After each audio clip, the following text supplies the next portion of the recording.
Dream of the Red Chamber, Chapter 19. Okay, let's dive in. We're in the immediate aftermath of, one of the biggest spectacles in Chinese literature, right? The visit of GFA to the Rong and Ning mansions. Exactly. And you'd think the family would be, celebrating, basking in the glory. They're not? Not at all. We find them in a state of what I'd call collective collapse.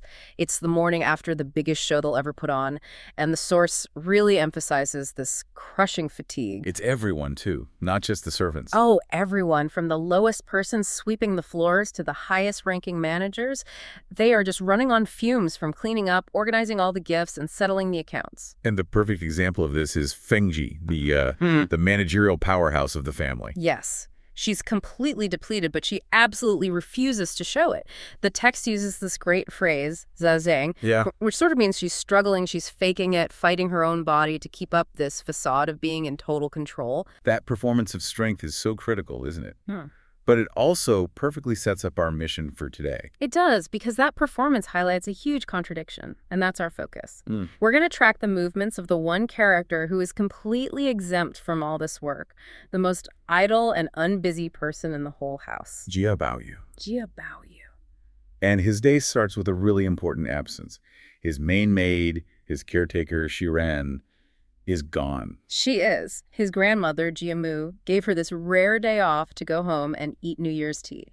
She won't be back until the evening. So the one person who really keeps him grounded is just not there. The stabilizing pillar is gone. He's left to play these simple, kind of aimless games like dice and go with the other maids. It's the perfect vacuum for something to happen. And almost immediately, his true priorities come out, even when he's just sitting around. GFA sends gifts back from the palace. Right, and among them is this very high-status royal food, sugar-steamed, creamy curds. And Baoyu's reaction is so telling. It's instant. Without anyone prompting him, he remembers that Jiren loves this specific thing, and he tells them, set that aside, save it for her. So even when she's not there, a gift meant for the absolute top of the household, his first thought is to share it with his maid. Exactly. He prioritizes that emotional connection over the status of the gift. It's pure intimacy over official protocol. But, idleness leads to boredom, and he gets an invitation. A necessary distraction. He's invited over to the Eastern Mansion, the Ningfu, for a big event hosted by Jiazhen, opera and fire lanterns. Another huge spectacle. The family's just trying to keep the party going. But the kind of opera is really specific. Oh, yeah. These are not quiet, contemplative dramas. The sources tell us they're loud, they're extravagant, and they are super martial. What are some of the titles? We're talking about things like Ding Lang recognizes his father, which is heavy drama, and then you get the really wild stuff, like Wang Boying's Great Ghost Array. And then these massive fantasy epics. Sun Wukong causes havoc in heaven, and Jiang Ziya slaying generals and conferring gods. These are tales of cosmic battles and magical chaos. The book describes the atmosphere as unbearably extravagant and noisy, right? You could hear the gongs and shouting from outside in the alley. Total sensory overload. And for Baoyu, this is torture. It's the exact opposite of what he values. He hates all that ambition, that noise, that hierarchy. So he doesn't stay long. Barely at all. He sits for a minute, finds it all just irritating, and he wanders off. He chats with a few people and then just slips out the second gate, completely unnoticed. Which brings us to this incredible failure of the entire Jia family system. The most precious heir in the family just walks away and nobody has a clue. It's a total systemic breakdown. The main guys, Jia Zhen, Jia Lian, Xu Pan, they're all too busy drinking and playing guessing games. They just assume he's in the crowd somewhere. Someone else's problem. Exactly. And that neglect just trickles right down the chain of command to his own staff. The pages. Yeah, the older ones figure he'll be at the opera all night, so they sneak off to have their own fun. And the book is very specific about their fun. It is. Gambling, visiting relatives, whoring and drinking. The whole official structure has just dissolved into vice. The only ones left are the little guys, the younger boys who are just mesmerized by the opera. The whole house is basically hollow. So Baoyu is wandering alone, and he gets this very Baoyu idea. He decides to find a quiet little study where he knows a beautiful, lifelike portrait is hanging. He personifies it. He actually believes the painting must be lonely with all the noise outside, and he feels this need to go and comfort it. It's just so him. He finds empathy in objects. But his search for quiet is interrupted. He hears groaning. At first, he thinks the painting has come to life. Right, but he peeks through a hole in the window paper and he sees something much more earthly. It's his page, Mignon, with a maid. They're engaged in the deeds taught by Jingwan. A perfect storm of systemic failure right in the one spot Baoyu is looking for solace. And when he kicks the door open, his reaction is what's so fascinating. He doesn't make moralistic. Not at all. He's not mad about the act itself. He's mad about the danger. He basically yells, if Jia Zhen finds out about this, you're both dead. It's a purely pragmatic fear of the house's brutal hierarchy. He's more worried about the punishment than the sin. Absolutely. So he immediately shows mercy. He tells the terrified, blushing maid to just run, and he promises he won't tell anyone. And then the philosopher in him comes out. Yeah. He asks her age, which is 16 or 17, and then he asks her name. And this is one of those fantastic little details in the novel. Her name is Warner, and the origin of it is described as new and strange. What's the story? Her mother had a dream that she was given this piece of brocade with a 5-colored endless wand pattern on it. You know, the swastika symbol, which represents eternity. And that's where her name came from. And Baoyu is just completely captivated by this. Totally. He forgets all about what they were doing. He finds the story of her name so compelling that he immediately says she's going to have some good fortune because of it. It just shows you what he values. The intimate story of a person over their momentary action. All right. And now Mignon, his page, knows Baoyu is a secret keeper, so he gets bold. He suggests a real adventure. He does. He suggests sneaking Baoyu outside the city limits for fun. But Baoyu, who just broke a bunch of rules, is suddenly very cautious. Which seems a little out of character, doesn't it? You'd think so, but it's not about social rules for him. It's about physical safety. He refuses. He says he's afraid of beggars or, kidnappers. He's afraid of the dangers the system is supposed to be protecting him from. So he wants somewhere closer and more familiar. And the only place he can think of that feels truly safe is Jiren's home. Which is only half a long away, but it's another world entirely. It is. And the second they get there, Jiren rushes out, and she is just horrified. This isn't just annoyance, it's terror. It's pure, visceral panic. She immediately starts scolding them, listing all the dangers. What if you ran into your father? What about the crowds, the carriages, an accident? She's furious at Mignon mainly. But Baoyu defends him. Of course, but her reaction just shows you the insane weight of responsibility she feels for him. Her care isn't just a job, it's a whole protective institution she's built around him. And the scene inside her house is really the emotional heart of this chapter, isn't it? The contrast between the Jia mansion and this humble little place. It's everything. She immediately takes total control. She stops her own mother and brother from giving him anything to eat, saying they shouldn't randomly give things to eat. Like she's his personal security detail. Exactly. She knows his delicate system. And then this series of incredibly personal, intimate acts begins. She gives him her own sitting mat to sit on. She brings out her own foot stove for his feet because he must be tired. And the hand warmer, that detail is just amazing. It's so poignant. She opens her own hand warmer, takes out these 2 little plum blossom incense cakes, burns them to make it fragrant, and then places this warm, scented object right in his lap. It's comfort, it's fragrance, it's warmth, all delivered personally. And she serves him tea in her own cup. When he wants a snack, she takes pine nut kernels and she blows the fine skin off of them herself before giving them to him on her handkerchief. The level of devotion in that one small action is just immense. It's a powerful statement. Real stability for him doesn't come from wealth.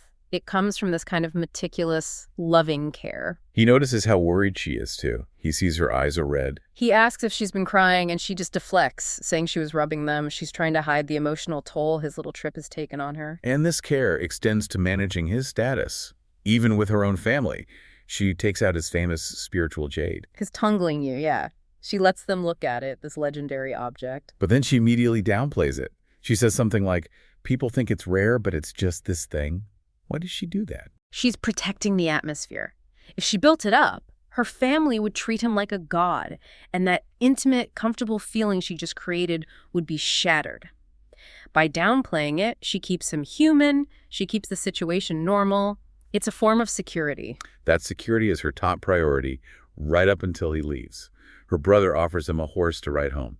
A convenient offer, but she will not have it. She insists they hire a small, enclosed sedan chair. And her reason is key. It's critical. She says it's not for convenience, but for avoiding people. Secrecy and safety come before anything else. She's managing his risk profile. And the final piece of this whole secret trip is the cover-up. The alibi. Once the sedan chair gets back to the Ning mansion, Mingyan tells Yuren's brother what to do. They have to put Baoyu back on the horse and sneak him back into the party just for a minute. So he can mingle. Right, so it looks like he was there the whole time. It's a quick and dirty cover story. And Shirin seals the deal with a bribe, essentially. She does. She gives Mingyan money for fireworks and food, paying for the cover-up, and warns him one last time to keep his mouth shut. The secret is safe. And our sources are taking us right inside Baoyu's quarters. a space that should be a sanctuary, right? Exactly, but it's actually this nexus of jealousy, loyalty, and very carefully calibrated influence. And the brilliance of the text is how it gives us these two parallel narratives. You have the dialogue, which is the performance, and then you have the hidden truth of what the characters actually want. Mm-hmm. What happens when the boss, Baoyu, steps out, and how one maid in particular, Shirin, orchestrates what you can only call a masterpiece of emotional maneuvering. A soft coup, almost. A soft coup. I like that. So the initial scene, it really sets the stage perfectly for this instability that Shirin is going to exploit later on. It does. The moment Baoyu is gone, discipline doesn't just relax, it completely vanishes. The text describes this atmosphere of, well, deep, casual chaos. It's almost startling. I mean, you've got these maids who are supposed to be waiting diligently for the master, and what are they doing? They're gambling. Right. Instantly. Go. Dice, cards. And the room itself reflects it. The floor is just covered in discarded melon seed shells. It tells you immediately that the entire structure of order depends solely on his physical presence. And that kind of chaotic environment is the perfect vacuum for old power structures to try and reassert themselves. The chaos is an invitation for the old guard to step back in. Which brings us right to that first major confrontation. Lai Mama, Baoyu's old wet nurse, she enters the scene. Exactly, and she comes in leaning on a cane or a crutch. It's such a visual marker of her age, her fading relevance, but she still carries this immense weight of history and, you could say, maternal entitlement. Oh, absolutely. In this system, wet nurses have this enormous residual power. They literally fed the master. They did. Her physical proximity to him in infancy is her claim to power. So she comes in, she's absolutely furious about the mess, and she delivers this incredible line. She scolds the maids by talking about Baoyu. She says he's a 10-foot-high lampstand shining on others, but not on himself. It's such a beautifully concise critique of weak leadership, isn't it? It is. He sees the faults in everyone around him, but he's completely blind to the disorder and, frankly, the disobedience happening right under his own nose. And this is the moment where the maids show her the new political reality. They don't really engage with her authority at all. They give her these casual answers. They see her as a nasty old thing. Because they know her authority is entirely in the past. She has history, but Shirin, she has current leverage. Let's talk about that leverage, because it all centers on a bowl of food. This is where the tension just skyrockets. Siwama spots the sula. That rich, curled milk or yogurt. It's a high-status delicacy sitting in a lidded bowl. And the junior maids, who you'd think have no power, they immediately see the danger here. They don't just say, don't touch it. No, they're very explicit. The warning is, don't touch it. That was set aside for Shirin. And then they say that eating it will attract anger and that the blame will fall on them. That sentence is like a lightning bolt. It is. It shows you that in the hierarchy of fear and respect, Shirin's displeasure now, today, outweighs Li Mama's decades of seniority. The authority has shifted. It's gone from the biological past to the political present. Which, of course, absolutely enrages the wet nurse. I mean, this is the ultimate humiliation for her. She's being told by children, basically, that her access to her adopted son's treats is now restricted by a servant he bought. So she reaches for the highest possible emotional claim she has. The ultimate dramatic justification. She just throws down the emotional gauntlet. Does he value Shirin more than me?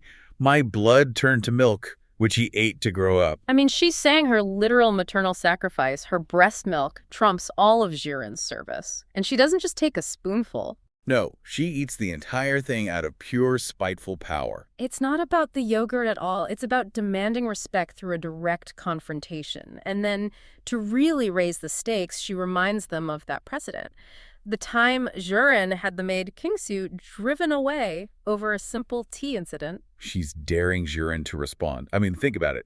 She's broken the house rules, she's eaten something reserved for the person with the real power, and she's testing Baoyu's loyalty. It's a lose-lose. If Yurin gets furious, she looks petty. If Baoyu punishes Li Mama, he looks ungrateful, unfilial. Right. It's a toxic situation that could easily spiral into a major incident, something that Lady Wang or the old matriarch would have to step in and fix. And that is precisely why Jurin's intervention is so masterful. Okay, here's where it gets really interesting. Baoyu comes back. The maids, they're terrified, and they immediately report the whole drama. The full story. The gambling, the mess, Li Mama eating the sulao, and even that little side detail about Kingwen being so mad she went to bed in a huff. And Baoyu is, volatile. He's demanding the sulao. He finds out his wet nurse ate it, and he is just about to unleash something. Disappointment, passive aggression, which in that world is a devastating punishment. It is. But wait, if the text is setting up Baoyu's anger, wouldn't the logical move for Ziren, the person who was wronged, be to maybe gently encourage that? To say, yes, master, she was very disrespectful. Why did she stop the conflict? Because Yurin is playing a much longer game. Her goal isn't revenge, it's dependency. She has to establish herself as the antidote to chaos, the one person who can restore harmony. So if she joins the drama, she's just another problem. Exactly. But if she neutralizes it, she becomes the essential stabilizer. That makes so much sense. So she steps in instantly with this profound emotional intelligence. And she laughs, the perfect, light, disarming response, and then she provides this completely credible face-saving out for everyone involved. She claims, whether it's true or not, that the sulao was actually bad. She says, I ate it last time, and it gave me a terrible stomachache. I had to vomit to feel better. That specific lie is just genius. It completely reframes the whole incident. Suddenly, Li Mama didn't commit a defiant, greedy act of theft. No, Li Mama actually saved them from getting sick. She converts a toxic political act into a benign, even slightly helpful one. She says it would have been wasted otherwise. I mean, look at who she protects with that one move. She protects the junior maids from Baoyu's anger. Because the food was bad anyway. She protects Li Mama from Baoyu's displeasure. And she protects Baoyu from having to discipline his old wet nurse, saving him all that emotional effort. She just takes all that potential volatility and washes it away. And then the pivot. She immediately redirects his attention away from this petty anger to a task. A very intimate domestic task. She asks him to peel dried chestnuts for her while she makes the bed. That's key, isn't it? It is. She shifts him from being the disciplinary master to being her gentle, helpful companion. She's asking for a small gesture of service from him, and he just immediately accepts. The sulao issue is completely dropped. It cements her role, not just as a competent maid, but as the one person who can reliably and peacefully manage his entire emotional landscape. Absolutely. She demonstrated to everyone, the maids, the old guard, and most importantly, Baoyu, that when drama happens, Jiren is the one who quietly, efficiently, and selflessly cleans it up. And that is the true currency of power in that household, the ability to maintain peace without burdening the master. Mm-hmm. So she's achieved this internal peace, but then she immediately starts testing the external boundaries. While they're peeling chestnuts, Baoyu asks her about a beautiful girl in red he saw earlier. Jiren says is her cousin. And Baoyu, in his very typical romantic way, praises the cousin and says he wishes she could come to our house. It's an innocent comment, but Jiren, who is always the tactician, she interprets it strategically. She does. She responds with what sounds like sarcasm, or maybe she's baiting him. She says, "Am I the only one destined to be a slave? Must my relatives also be slave-destined?" But Baoyu clarifies pretty quickly. He wasn't trying to, acquire a new servant. He meant she was worthy of a better life. He praises her, and then he uses this term we should probably pause on. He calls himself and the people in the inner court muddy creatures, or zuo. And the cultural weight of zuo is significant. It shows that Baoyu, for all his privilege, sees their lives as fundamentally flawed or tainted. Right, it's him saying he thinks Waro is actually above the toxicity of the system they're both in. Yes, and then Jiren just shuts down the fantasy. Instantly. She gives him the facts. The cousin is pampered. She's 17, has a full dowry. She's getting married next year. End of conversation. But that little conversation is the perfect psychological wind-up for her big pitch. It is. She transitions right from that with a sigh, mentions her family, her mother and brother, and then she drops the bomb. They plan to redeem me out next year. A calculated shock announcement. She's not asking for a raise. She's not asking for better treatment. She is presenting him with the catastrophic possibility of her being gone forever. And Baoyu is completely stunned. He physically drops the chestnuts. That's his panic showing. And Jiren, meanwhile, is just utterly calm.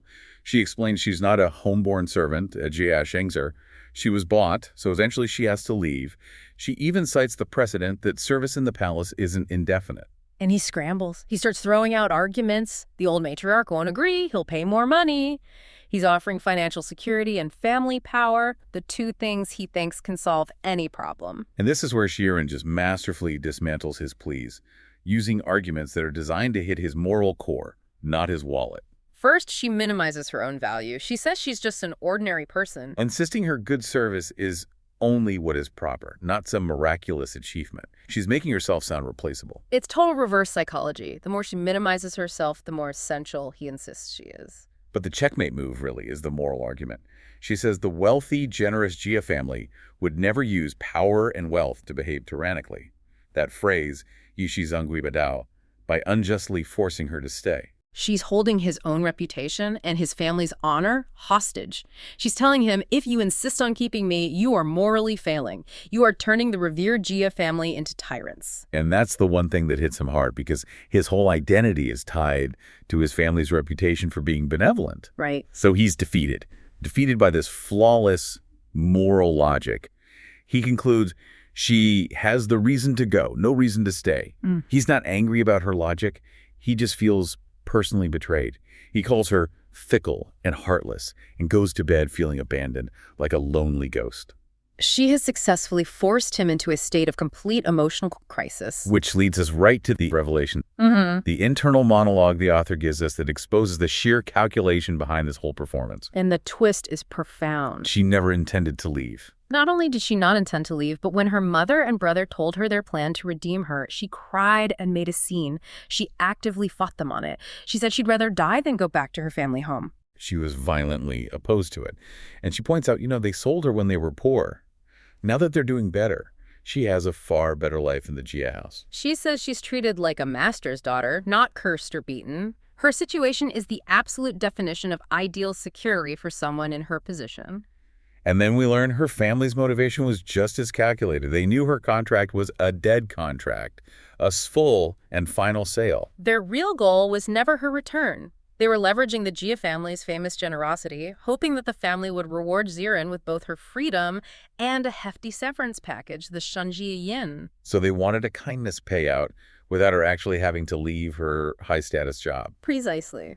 Wait, so the family was trying to leverage the Jia prestige for cash, and Ziren simultaneously leveraged her family's request to secure her emotional prestige with Baoyu. That's next-level political chess. It is entirely transactional, but it's all cloaked in this language of morality and familial duty. Ziren's entire conversation with Baoyu was a flawless, controlled performance. Designed for one single outcome. To see just how essential she was to him and to see how desperately he would fight to keep her. And she succeeded. Completely. She provoked him into this intense emotional declaration of reliance, which secures her status, her salary, her future all, while maintaining the appearance of being dutiful, moral, and reluctantly selfless. She achieved absolute dependency without ever looking ambitious. And then we get two completely different relationships shown back to back. Right. You have Ziren, where the bond is all about correction and duty. And then, boom, you immediately cut to Baoyu. And with her, it's just pure, untamed, emotional and intellectual intimacy. It's a brilliant setup for you, the listener, because you get to see Baoyu's internal conflict in just such high definition. He's being pulled towards social expectation by one woman and then toward this radical personal freedom by the other. So let's start with Ziren, because her approach it's so strategic, it's really intense. It is. So let's unpack that strategy. Our sources make it clear that she sees Baoyu as a serious problem, a genuine problem. She calls his character abnormal. The Chinese is Zhongje Yicheng. Exactly. And this isn't just an idea. It translates into how he acts every day. He's unrestrained and willful. But the real issue, the thing that's going to get him in trouble with the outside world, is that he most dislikes proper work. Right. And she gets that this isn't just a quirk. It's a direct threat to his future and, by extension, to hers. Baoyu is spoiled. He's indulged by the matriarch move, but if he keeps this up... He's headed for ruin, absolute ruin. And Shirin knows that just nagging him isn't going to cut it. So she pulls out the biggest leverage she has. She brings up this idea of redeeming herself. Which is basically her threatening to leave. Exactly. So wait a minute. If she brings up leaving, knowing he completely depends on her, isn't that just manipulation? Can we call it tactical brilliance when it's really emotional blackmail? That is the critical question. And yes, you're right, it is manipulation. But in the context of their world, of their roles, it's an incredibly effective, high-stakes strategy. And the text itself says so. It does. It calls her words pianxi, or deceptive words. Her whole purpose is to test how deep his feelings are, and, this is the key part, to suppress his spirit. To break his defiance. To literally break it. So it's an intervention staged as a breakup threat. And once he's terrified of losing her, once his spirit is suppressed, then she can lay down the law. That's when she delivers her admonishment. And this is so important because the 3 conditions he promises, they reveal exactly what his family and his whole society finds so offensive about him. Okay, so he's devastated. He's begging her to stay. And he makes these 3 huge promises. The first one deals with his philosophical rebellion, his despair almost. It's fascinatingly existential, isn't it? It is. She demands he stop wishing to turn into light smoke or flying ash. He's got this recurring, almost suicidal way of talking, saying he just wants to vanish. Why is that specific phrasing such a big deal for her? Because for Jisren, who is all about practical survival and, getting ahead, this kind of fatalism is a sickness, it's unproductive. It's self-sabotage. Total self-sabotage. It suggests he can't find any value in his life, in his duties. It's a poetic defiance, sure, but to her, it's a sign he might just abandon everything. Okay, then we get to condition number 2. This one feels fundamentally political. Huge stakes for the whole Jisak clan. Oh, massive stake. He has to pretend to be enthusiastic about studying in front of his father, Yeah. but the specific language is what's important. He has to stop calling scholars. What's the term? Ludu. Ludu, right. And we need to pause here because this isn't just a rude nickname. Ludu. It translates roughly to wealth parasites or office grubs. Wow. Okay, so in a society where the entire government, the whole bureaucracy, is based on scholarly achievement, calling the people who run it parasites is an act of, political anarchy. It's a direct threat to the family's honor, their safety even. If Baoyu keeps saying this in public, it implies the Jia family disrespects the very system that props them up. And that's why his father, Jia Zheng, beats him so often. It's not just disobedience, it's practically sedition. He's using this as a kind of intellectual excuse to avoid the real work. Exactly. Jiren understands that if he doesn't conform on this one point, he could bring disaster down on the whole house. He's being asked to save face for everyone. And then the third condition, this is the one that's always so bizarrely relevant, the love of red. Yes. He has to stop bad-mouthing monks and Taoists, stop playing with cosmetics, and specifically stop tasting the rouge or lipstick wiped on people's mouths. The level of detail there is just astonishing. That detail is the smoking gun. It points to his true rebellion. It's his devotion to the feminine aesthetic. He's rejecting the whole masculine, Confucian political world. And this weird habit of tasting rouge? I mean, when you think about it, it's so intimate, so invasive. It's the most extreme version of his love of red, his ahong de maobing. But doesn't the text risk trivializing the really serious political stuff by putting it right next to a demand to stop eating lipstick? I don't think so. I actually think it's making a point about how interconnected his rebellion is, his fatalism, his political defiance, and his gender fluid aesthetic obsession, that they're all coming from the same place. The same refusal to grow up and take his place in society. Exactly. The love of red is just the most vivid, most disturbing personal habit that she needs to crush. So she sets the price for her loyalty. Complete moral and political conversion. If he does all this, she won't leave. Not even for an 8-man sedan chair. The ultimate symbol of status and wealth. That's the grand promise. But remember the little detail right after. She immediately says she doesn't actually desire that luck. So her loyalty is conditional on his reform, not on his status. It's a transaction based on his virtue. He has to become worthy of her. That sets an incredibly intense stage. He's under so much pressure to conform. But our notes, they take us somewhere completely different next. A dramatic shift. Baoyu leaves Shirin. She's exhausted. She's actually gotten sick with a cold after this whole thing. And he walks straight into a different universe. He goes to visit Dayu. And the air just, it instantly changes. Goes from moral duty to emotional comfort. It's jarring how fast the temperature changes. She tries to wake Dayu up, but she sort of tells him to go away. And his reply just captures their whole bond. He says that seeing anyone else feels tiring or greasy. Rainy day. Everyone else is a chore. Only Dayu is a respite. Their bond is built on this kind of ease, mutual honesty. And the closeness is so immediate and physical, he wants to lie down, but he rejects the pillow that's there, calling it some dirty old woman's. He's actively rejecting the common world. He's seeking purity in her. And her response is just perfect. She calls him her heavenly demonic star. An insult wrapped in adoration. She sees his chaos, but she accepts him. And then she pushes her own pillow over to him. The sharing of space, of personal items, it's a huge sign of their intimacy. It goes way beyond social rules. So as they're resting, Dayu notices something on his face, a spot on his cheek. She thinks it's a scratch. And what does Baoyu say it is? The same old baffling habit. He says it's from sieving rouge paste. He has literally just failed the third condition. He was just playing with cosmetics, and the evidence is on his face probably minutes after he made that promise to Jiren. It's the perfect symbol of his inability to conform. But look at Dayu's reaction. It's totally different from what Jiren's would have been. Right. She doesn't lecture him. No moral lesson. She just wipes the stain away with her own handkerchief. She's worried about gossip, about his reputation. Her first instinct is to protect him from the world, not change him for it. He's completely oblivious to her warning, though. He's distracted by a scent coming from her sleeve. He calls it a subtle fragrance. And the language he uses is incredibly erotic. Soul intoxicating and bone melting. It's pure sensory overload. It's her unique essence. The scent becomes a metaphor to who she is. He's desperate to figure out what it is. And this is what leads to Dayu's very clever, very sharp counter-tease. She says she only has common sense, because she doesn't have a brother, to prepare special fragrances for her from flowers or dew. Ooh, that is a subtle jab. It's a huge jab. She's shifting the power dynamic. She's reminding him that for all their emotional closeness, he has a formal status she lacks. He's a protected heir. She's a dependent cousin. She's forcing him to see his own privilege. So how does he react to being called out like that? With playfulness. That's how they resolve conflict. He threatens to get tough, and then he just starts tickling her until she begs for mercy. This juvenile physical flirting, it just resets everything. It does. But as soon as he lets her go, she's back at it. She launches a new, more philosophical attack, calling him stupid. Stupid. She is relentless. And this is where she hits him with that warm fragrance riddle. Right.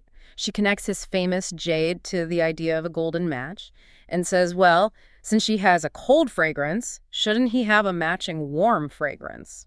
It's such a beautiful way of questioning their destiny. She's asking, are we a matched set? Do we complete each other?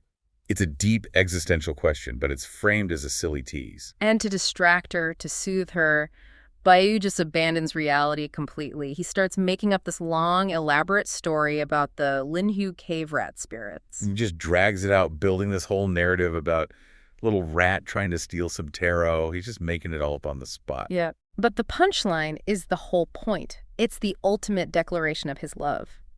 The little rat transforms not into the food it was stealing, but into Lin's daughter, the true fragrant jade. Which is Dayu, Lin Dayu. It's this masterful, roundabout way of telling her that she is the most precious, divine treasure in the world.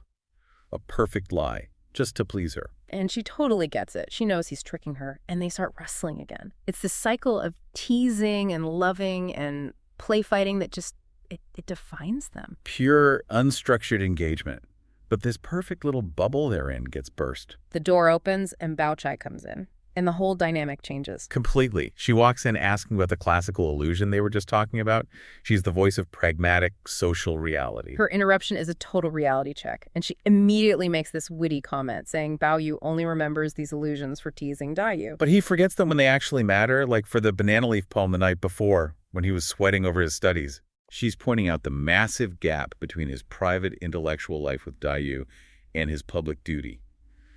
Baochai represents the seriousness that Jiren demands and Dayu rejects. And Dayu loves it. She's satisfied. She says, it's my good sister. You've met your match. She's thrilled someone else can hold him intellectually accountable.